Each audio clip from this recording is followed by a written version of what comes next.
The Appalachian Trail runs by that pole right there. Comes across, comes off of Angel's Rest, crosses the road up there, comes around these cliffs. Those bluffs or cliffs used to be very difficult to get around. And when they moved the Appalachian Trail away from the Silk Oak Pipeline in 2013, they literally blasted a path through those cliffs. And then it comes down over the hill here, comes down that ravine, comes across here, up by the historic graveyard where the founder of Harrisburg is buried, and it's just right over, just up here. And then crosses the New River and heads across the Peters Mountain. This water was bottled at Sweet Springs. That's Sweet Springs Valley water at Gap Mills. This actually came out of the Sweet Springs. And it's no longer being bottled. Hopefully Mr. Berkeley will get that up and running. But it's called Sweet Summer, after the man's daughter. And the picture on it, if you look at it, is of the mountains in Lexington where 64 hits 81. So if you're traveling through 64, you see these mountains. So I just wanted to show you why I brought these over. And that's it for the time being, I think. I shall not be moved. I shall not be moved. Just like a tree planted by the water. I shall not be moved. Tag that. I shall not be moved. Our Water Heritage and Rights is an interstate coalition made up along the whole 304-mile debacle of the Mountain Valley Pipeline, including county groups and individual organizers that have been carrying this fight now heading into its 6th year, if you can believe it. Hooray! We've held them off that long. That's right, we have held them off that long, and we're continuing to hold them off. And we've had a lot of help along the way. So for today's event, I really want to thank Sierra Club Virginia Chapter Community Outreach Coordinator Jessica Sims for your leadership in organizing this event. And live streaming it. And live streaming it. This is our 4th year of this event, and that's pretty incredible. Thanks also to Preserve Giles County, Preserve Monroe, and all of the Power Coalition groups for sharing around the event info and getting people here and bringing food. I want to thank Jason Shelton from the Mountain Valley Watch, who's back there somewhere, and his newly formed supergroup Chinquapin Mudwave Zero for providing music today. Can I get a? Hey, wait a minute now. The can we get a round? MVP is going to cause. The Chinquapin Mud slide is what we're trying to stop. Please, a round of applause for our musicians. And our art director, Tacey Jones, for our beautiful painting of hands across the Appalachian Trail for organizing that. Thank you. As I said, this event is now in its 4th year. It's particularly special to me because it serves as a perfect reminder that while we fight against powerful forces in the extraction industries, what we fight for unites us and keeps us going. The Appalachian Trail is more than just a narrow footpath across Giles County. It connects community after community to the natural world, but also traverses family farms, rural towns, and carries us to our most scenic overlooks. Viewsheds are an important part of Appalachian Trail conservation work, but the communities of people who protect the trail, restore the trail, and enjoy the trail, and live near the trail are worth defending too. All of that is under threat from a small group of fossil fuel interests who insist that what happens on, around, or under the trail is up to them and their allies in government. We are here to raise our voices today and remind them that we will continue to show up and that their days of destroying shared spaces and sacred places for profit are coming to an end. Yeah.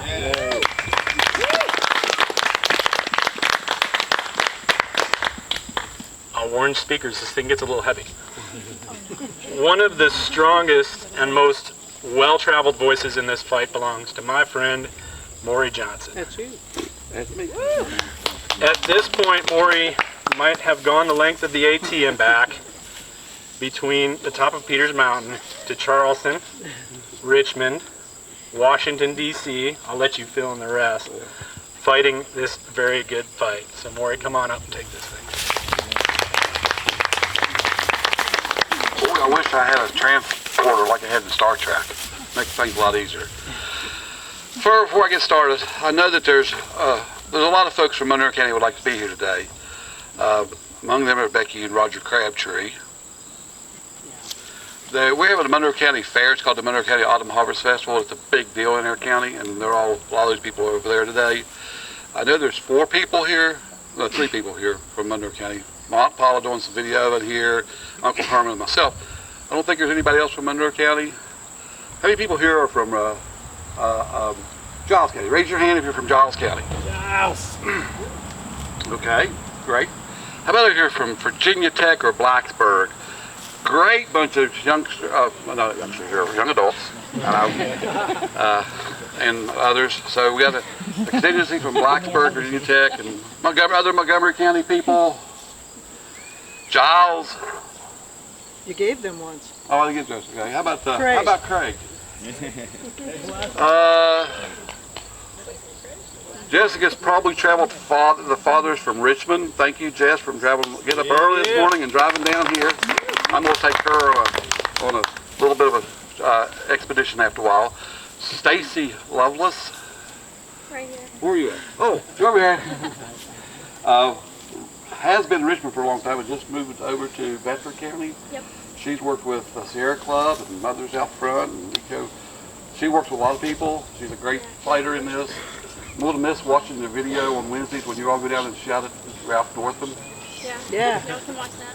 So where else do we have people from? Roanoke. Yeah, give out your Roanoke. Salem. Salem. Salem. Great. Okay, we'll count you as 2 people. So just wanted to acknowledge all the people that came from different places. I was raised in Monroe County. I was born in Harrisburg, so I'm a Virginia native, and that's important because it's given me standing to go to Virginia and talk, or give my time to people like Tammy Belinsky.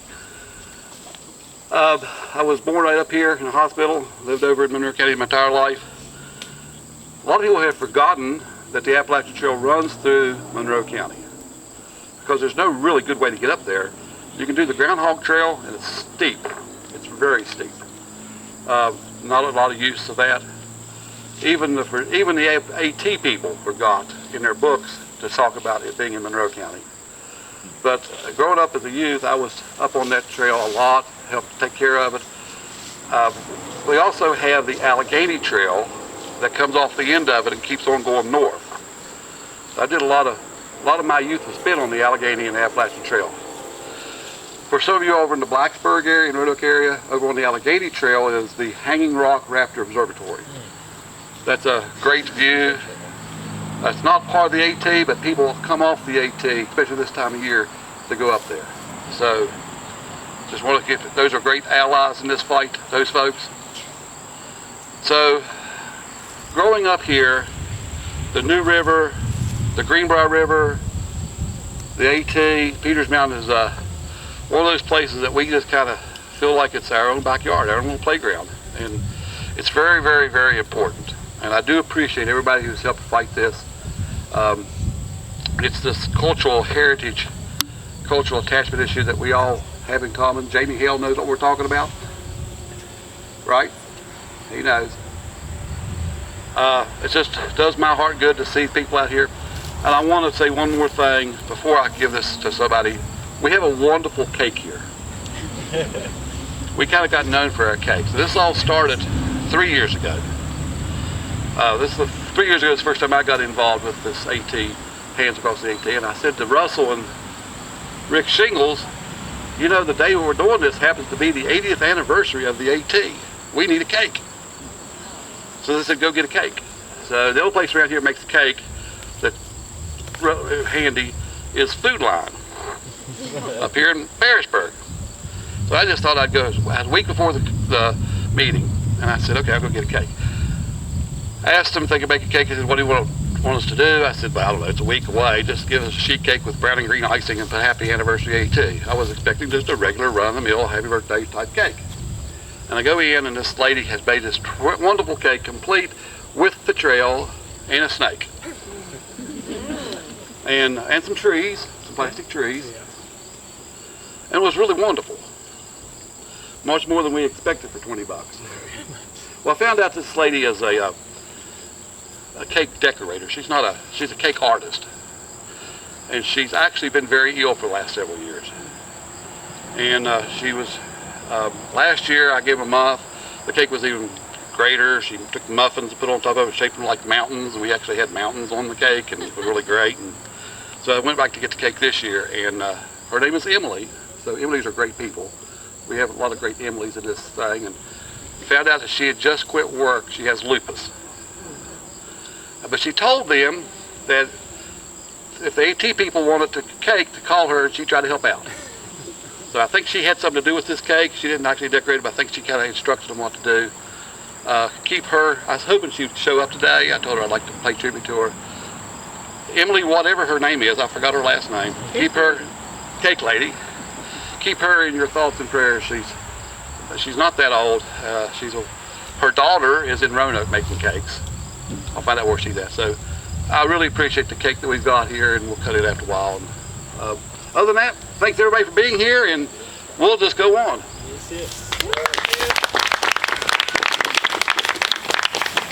Thank you, Maury. I love that story because, of course, we were all blown away by that cake last year. It shows how the local community here really is connected to the trail, connected to this event. Granted, there's working folks today that they can't come out to something like this. They're still coming. But it means a lot to Giles. I am lucky to live basically in the shadow of Kelly Knob. It's one of the reasons we decided to buy the house that we're in down in Newport, was because it's roughly 2.5 miles from the trail crossing there. And so I know that when I walk my dog in the morning, I look up there every single morning, and I know that the trail is right up there, and through hikers and day hikers looking right down on me. So thanks for that story, because it's just a good reminder of how important this trail is around here locally. So a round of applause for the cake lady, Emily. Our next speaker is Ryan Wiestock. He is the chair of the New River Valley Greens. He's been doing some incredible organizing around here. In addition to pitching in on the climate strike activities, he's fired up about divestment actions and wants to talk to you all about some stuff that we can do when we leave here today.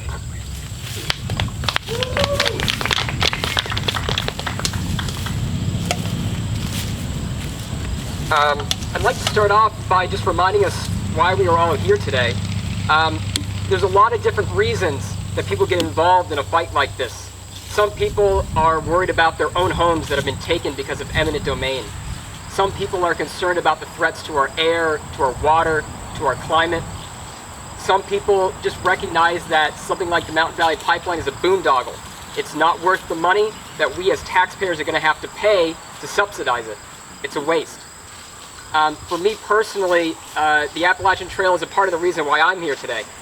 I grew up hiking, and I've had a lot of opportunities to hike parts of the Appalachian Trail, and I have loved every minute that I have been on it. And seeing it threatened by such a pointless and disastrous project like the Mountain Valley Pipeline, I think is frankly a disgrace. Yep. But regardless of the reasons that we are here today, we are all united in the same fight, not just against the Mountain Valley Pipeline, but against the kinds of mistakes in government and in our society that make something like this possible. When so many people can come together and oppose something like this, and it still happens, I think that raises questions about the way that our society operates. One way that we've been trying to fight this pipeline as part of the New River Valley Greens and also the Greens at Virginia Tech is through divestment. Right now, Virginia Tech, the Virginia Tech Foundation, has about $100 million invested in fossil fuels, And although they aren't transparent about it, I have a strong feeling that some of that investment is in EQT and EQM, the companies that are financing this project. It would be a simple matter for the university to take its funds out of this. It makes sense from an environmental standpoint. The students on the university are demanding it. Thousands of students have signed a petition demanding that the university resign. Student leaders, and you'll hear from some of them later on, have organized a strike last week that met with President Sands, and he seems to understand that the students don't want it, that the faculty don't want it, that the staff don't want it, and that it doesn't make sense for the university to continue to be invested in failed fossil fuel projects. Good. And it also doesn't make sense from an economic point of view. They're losing money on projects like this. So my hope is that they will come to see the rationale of that, and I'd be happy to talk with people more afterwards about some of the mechanics for how we can go about doing that divestment. Supporting the tree sits. That has also been a major reason for our success so far. Delaying the pipeline for 6 years has not been just because we've been in courtrooms. We've been able to be in courtrooms because people have risked their liberty by staying up in the trees or chaining themselves to a piece of equipment and going to jail knowing that they are the best line of defense that we have against the pipeline. Those people have chosen to take a dramatic action because they recognize that this is a dramatic failure.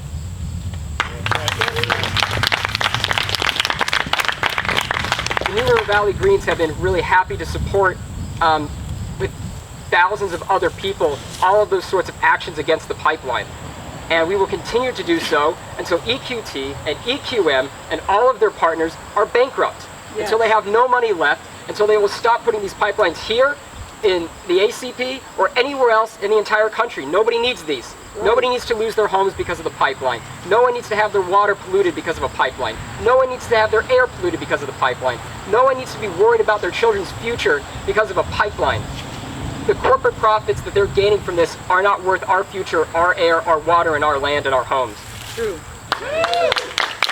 And I know sometimes it can seem a little bit bleak. We've been fighting this for so long, and yet it's still happening. But I have a feeling that our resolve is stronger than theirs, because we care more about our land, our air, our homes, and our water more than they care about their next yacht or their next boat or whatever it is. And it's not their money necessarily. So I have a strong feeling that we're going to win this. Yes. And I hope that I can encourage you all to take action that will continue to move this fight into the future, and we'll win.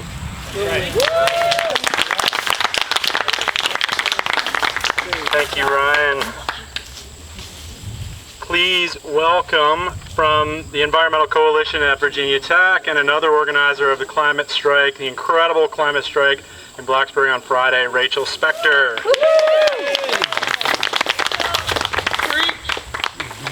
Oh, this thing is heavy. I really didn't prepare anything, so I'm just going to kind of wing it and go over some of the things that we've learned this week after having a meeting with President Sands.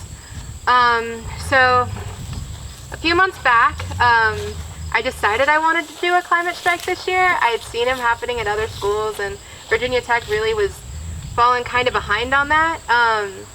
And I didn't really think about it for a while. And then during class one day, I went online and I looked up the dates for international climate strikes, and I saw that it was happening in like 3 weeks, September 20th. So I called a meeting, and Emily helped bring a lot of amazing students together. And we pulled this thing together really fast, and I couldn't have done it without so many people. I think the rough estimate is about 1,000 people were there throughout the course of the event. And we got a meeting with Sands, which is incredible. Something that I really wasn't sure would happen without, further encouragement. But I guess I'll kind of go over some of the things that he told us at the meeting on Wednesday. So he seemed really optimistic about all of this and where we're going.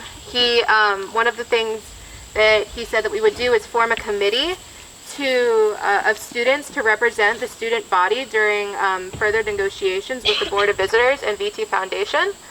And that committee would take the 2009 climate action commitment that Virginia Tech put into motion, and really hasn't done much with in recent years. So we kind of bring together the demands that we set out during the climate strike with the commitment, with Virginia Tech language and our demands to kind of fuel the sense of urgency. The second thing was to create a timeline and a plan for implementation of clean energy initiatives. This is something that he said he and his team would come up with in the next few weeks before our meeting, sometime probably in a month. The third is that he'd meet with us within the month. The fourth is to make a public announcement stating his intention to address the climate crisis with increased urgency, which is really, really important. And finally, to work with us to revise the 2009 climate action commitment to reflect the urgency of the climate crisis.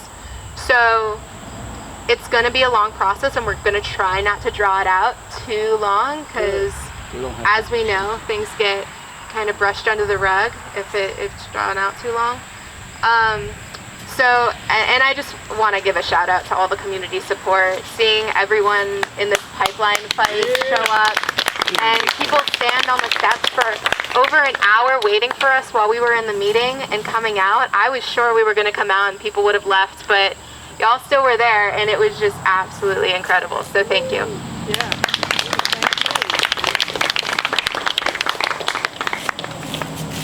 Thank you. There was great community support that day. And again, it's a good reminder of how important it is to keep showing up at events like this, at the climate strike, because you have a thing about the strike itself, aside from that incredible turnout, was the follow-through. This was a small group that said, you know, we're going to demand this meeting, and we're going to show up, and we're going to lay out our demands, and we're going to hold our school, our university accountable for these things. And it would be great if some of you that were there at the strike that day also showed up, and maybe, you know, so we don't have to go into that environment unsupported. And sure enough, what was probably a busy day for most of those people showed up, and they brought their banners, and they talked to the media, and they stayed there, and they supported that group as they went in and tried to press Virginia Tech for some real change and to really address this climate emergency. So one more round of applause for everybody that made that happen.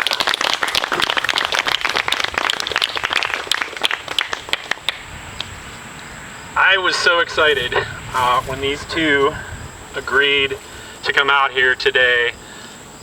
Again, if you show up at stuff, if you meet with people directly, if you talk to them, if you learn from them, understand what their concerns are, what their groups need in the way of support around organizing, great things happen. Shayla Utzinger and Christian Shushak are with the the Appalachian Youth Climate Coalition, and key organizers from Blacksburg around the climate strike. Please come up and say some words to these guys. Got it, girl. Oh, wait, is it on? Okay. Hey, I'm... kind of directly. Okay, sounds good. Hi, everyone. I'm Shayla. I'm a senior at Blacksburg High School. Hold it to your face. Oh, sorry. Yeah, good. Can you hear me now? Yeah. Okay, cool. So I was born just about like 30 minutes away in Blacksburg, and I grew up in these mountains. This is my home. And now, every day, I have to watch it be destroyed by the powers that I, as a 17-year-old, feel are completely out of my control. Only about 3 miles past my home out in Catawba Valley, the Mountain Valley Pipeline has torn through the mountains. I can actually see it out the window of my house. I think that this story is unfortunately not uncommon in this region. So many of us have been directly impacted by the pipeline, and every single one of us is beginning to feel the imminent threat of climate change. I was raised to love this land and to protect it, and yet this goal is futile without the support of Appalachia as a whole. We are farmers, hikers, adventurers, tree sitters, and we all need these mountains to live. And many of us need these mountains to make a living. But despite that, so many of the people that need Appalachia to survive seem to feel as though they have no power to protect it. We are all being directly impacted, and yet there seems to be some sort of disconnect between the rural efforts to preserve the land and what is being done in the capital. We don't live in a city. We have no Capitol building to strike, no major legislative building to hold a protest in front of. We need a new plan of attack, a new plan for making change. And it starts with the people right in front of me. We need to focus our efforts on rural areas, on those who are most connected to the land and yet may feel powerless in ways to help conserve it. I believe that the people standing in front of me, every single one of you, is what we need. Although large strikes in big cities are helpful, they do not have the passion behind the movement like you, the people that are seeing their homes destroyed every day do. So how exactly do we go about making a change and protecting the land that we love? It starts locally, with events such as these. It starts with getting people involved and uniting our community on a common issue. It starts with getting people out to the pipeline to see it firsthand. We need to hold town halls and trash cleanups, create organizations to empower the rural youth in public schools. We need to work with our local delegates and representatives to make our voices heard higher up in legislation. But most importantly, we have to focus on what we have in common, these mountains. We have to set aside our differences. This is not a problem of Republican versus Democrat. This is not a problem to be divided upon by race or gender or religion. This is the fight for our home, the one thing that we all have in common. We need our home to live, we need these mountains to survive, and we must come together as Appalachians to protect them. We are the voices of these mountains. They need to be heard, and we need to speak louder. Thank you.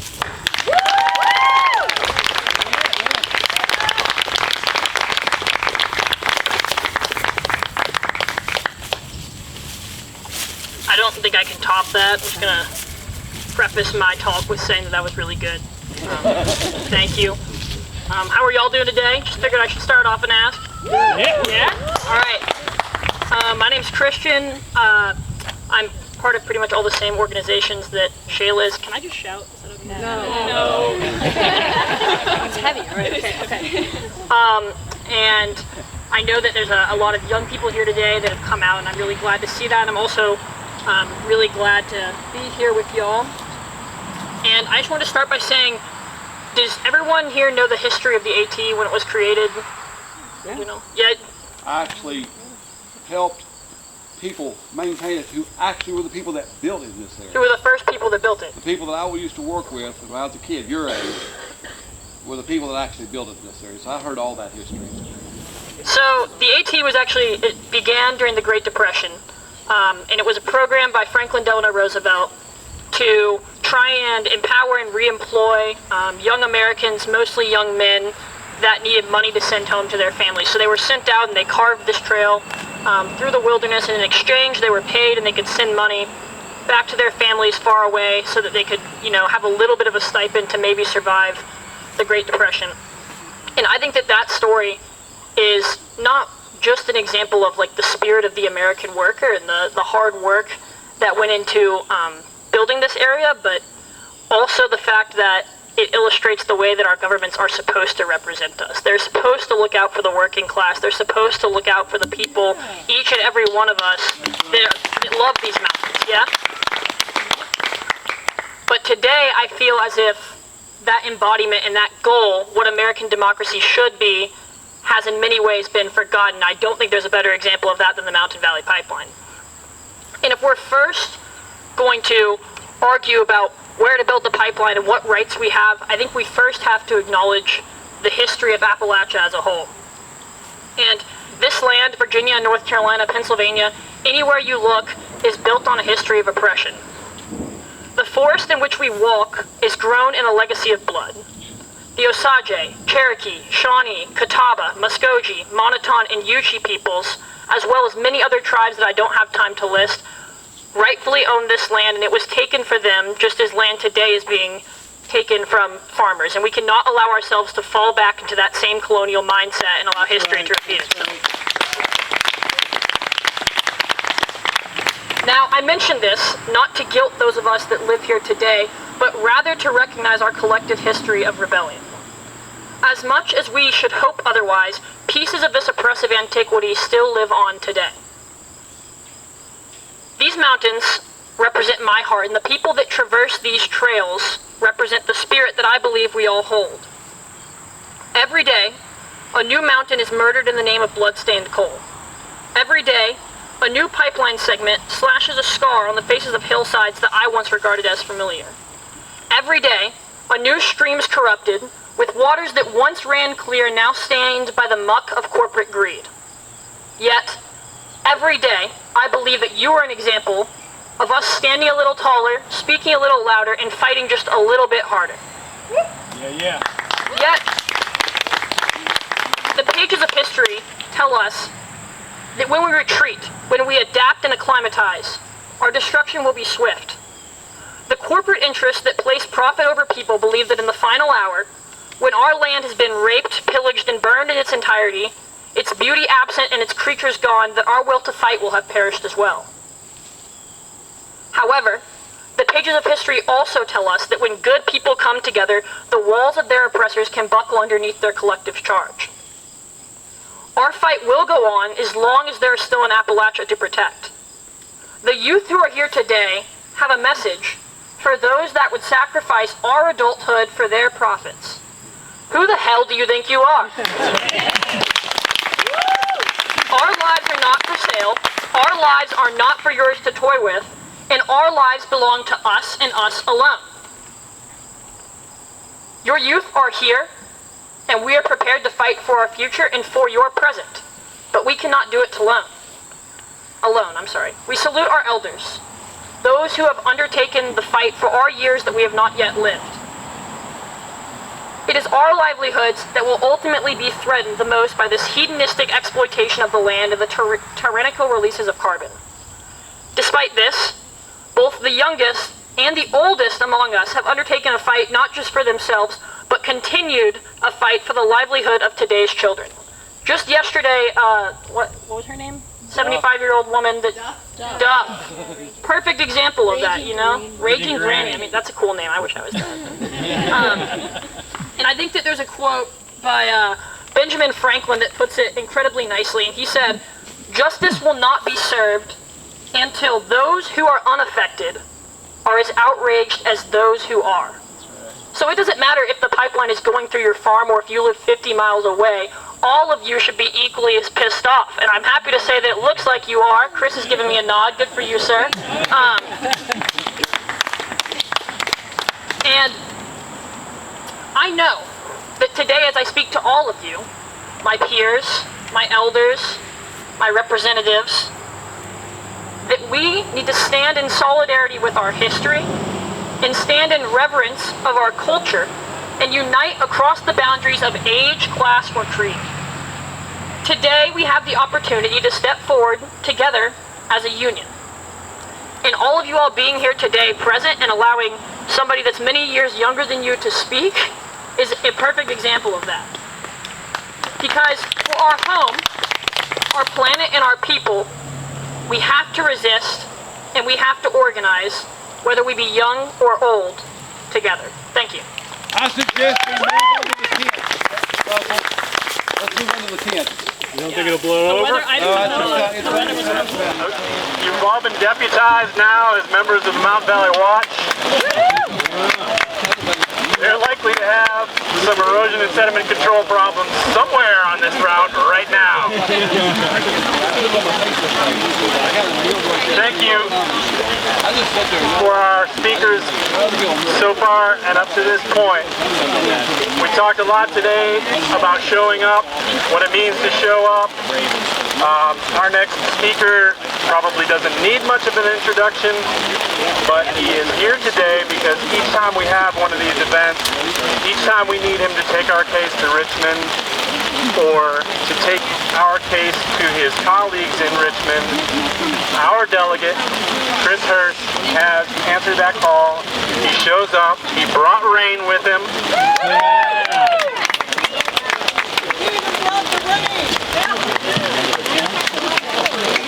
I want to make sure that we have enough time in case this gets too hairy out here, but please give a warm welcome, round of applause to our delegate, Mr. Chris Hurst. Thank you, everybody. I thank God must definitely be ready for this election to be over, because after we had some wonderful speakers, he didn't wanted us to have to readjust things. Each day we come together, each time we come together, now for me, more than a couple years, for you, 4 or 5 years, some of you, for others, only a couple of months. The more times I come and I have this fellowship with you, unfortunately, I continue to only become more and more angry, and more mad, and more frustrated from what Christian really perfectly articulated with that quote from Benjamin Franklin. I continue to be dismayed by the fact that we don't have enough people that I serve with in the House of Delegates and in the State Senate who are willing to lead on this issue, even though their own constituents may not be affected by these 2 pipelines. And that has to change. It has to change. We continue to send letters demanding that the pipeline be stopped, both using the authority that I believe DEQ has been empowered to take, also the Federal Energy Regulatory Commission be empowered to take, and yet it is still a struggle for us to get all of one party, much less the entire General Assembly, to want to sign on to a mere letter to tell us and to tell their constituents how much they think that this is an important issue for them to act on. They are afraid. But I think that we need to continue to build more ranks into this legion so that they are more afraid of us than they are of any fossil fuel company or electric utility. And the multifaceted progression of the way we are all fighting this, me in my unique role, but you all with so many different elements of why this boondoggle, as was said earlier, truly is, I think, indicative of what is broken with this country and with our relationship with a democracy, a republic, and capitalism, and to be going after now the money, to always follow the money, I think is a brilliant strategy. Not only trying to go after the environmental violations, which continue to this day all the time, but also now a renewed push, one that I've only seen sort of permeate in the media in the last year or so, but one I think we need to continue, which is that everybody needs to check where their money is going. Mutual funds, IRAs, investments. Take it out. You need to make sure, look with your local bank. Find out who they are investing in, where your money is going, and if it's supporting fossil fuels, divest. Divest and reinvest into something else that is going to actually save the planet. I love the fact that I don't come to many events where the median age is below 65. So this is wonderful. This is wonderful. But it also is, it's tragic. Yeah. It is tragic in the true Shakespearean definition of the word, right? Tragedy, something that we do to ourselves that precipitates our downfall. And yet it is young people who have clearly identified this tragedy that we have brought about to our whole species here on this planet. To have people tell you, now realistically, I'm worried about my ability to live to be your age. That is a huge problem. Why we cannot be worrying about money, we can't be worrying about profit, we can't be worrying about anything other than saving the planet. And it stops first with stopping the Mountain Valley and Atlantic Coast pipelines. We have to do that. Unfortunately, I don't know if we have leadership and our elected officials to be able to do it. So what we will need is more people joining in this fight, this storm brewing, and a couple lightning strikes where eventually I think we're going to be able to say that EQT is dead and buried. We will be able to live and see the day when that happens. You all know what the Mountain Valley and Atlantic Coast pipelines will do for Virginia's own role in reducing CO2 emissions. To double the amount of greenhouse gases that Virginia would be responsible for, I think is an abdication of our responsibility to protect the citizens of this Commonwealth and of this country. And so, here's what I will tell you. First 2 years I've been in the General Assembly, we've introduced bills that have tried to reinstitute fairness and equity in the surveying process after all of the, what I think, criminal wrongdoing that occurred during the surveying process for the ACP and the MVP. Those bills failed in the first 2 years. They would be tough to get passed in the future. But instead of worrying about how pipeline companies might serve property in the future and making sure that landowners are at the table, I really feel like we need to take another bold step. We need to have a moratorium on natural gas transmission pipelines in the Commonwealth of Virginia. And if I am privileged enough to go and serve in January again, we will introduce that bill to have a moratorium on natural gas infrastructure here in Virginia. No new transmission construction in Virginia. We have to do our part as individuals, our part as a group, gathered people. We have to do our part as a state and as a Commonwealth, and we have to do our part as a country. Everything that we're doing to try and save the planet and save our species needs to happen with even more urgency than we're doing today. I don't need to tell you that.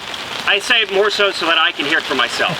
So again, what I have always told you, and what you need to continue to do with me, but for everybody else who wants to have that contract with the people to serve an elected office, hold me accountable. Keep me honest. Make sure I don't let this go. You all have continued to do this over the last 2+ years, and I really, really am excited to continue on this fight because I know it is a fight we're going to win. Thank you, everybody, for keeping this up, for coming here.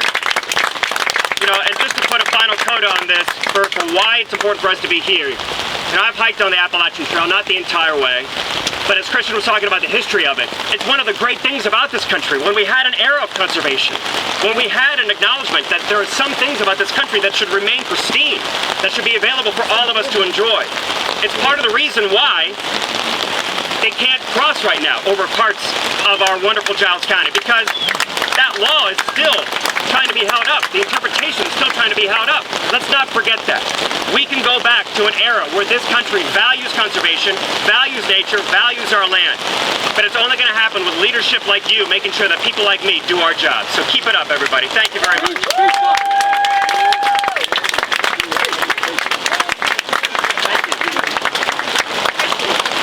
Give it up for your delegate, Chris Hurst, please.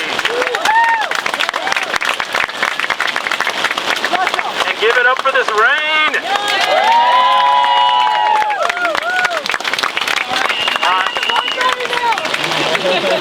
This was an unscheduled addition to our event today, but I'm thankful for it. We did want to leave some space for folks who want to make announcements, any events coming up, that kind of thing. You're also welcome to just huddle under the tents and wait for this to pass over.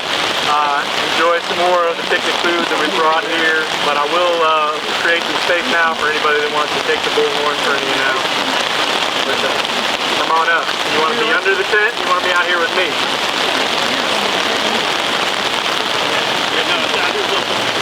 I just wanted to let everyone know, if you don't already know, that this is National Public Land Day. I think it's the least. I mean, we have places we have people. I'm gonna set this over here. Okay? In 2035, the financial people are predicting that renewables will crush the fossil fuel industry. So the truth is on our side. So when I say who's on our side, you say the truth. Who is on our side? The truth. Who is on our side? The truth. Who is on our side? The truth. You remember that. You tell us. Speak truth to power. We are on the path to victory. We will win. Yeah. I want to thank everybody for being here today. If I could get one volunteer to help unroll this thing. If you have cameras you want to hand off to get ready for a picture, this may be the briefest of breaks. We're going to try. I want to thank Paul the man for being here, documenting all this. If we could get a round of applause. Thank you. Paula has a GoFundMe fundraiser for the work that she does. She travels all up and down West Virginia and Virginia, and maybe even DC. Information, I'll post that up on the event page if you want to find that. Throw a little gas money in her pocket. Keep coming right No. Here we go. Keep going. We need to get Martin.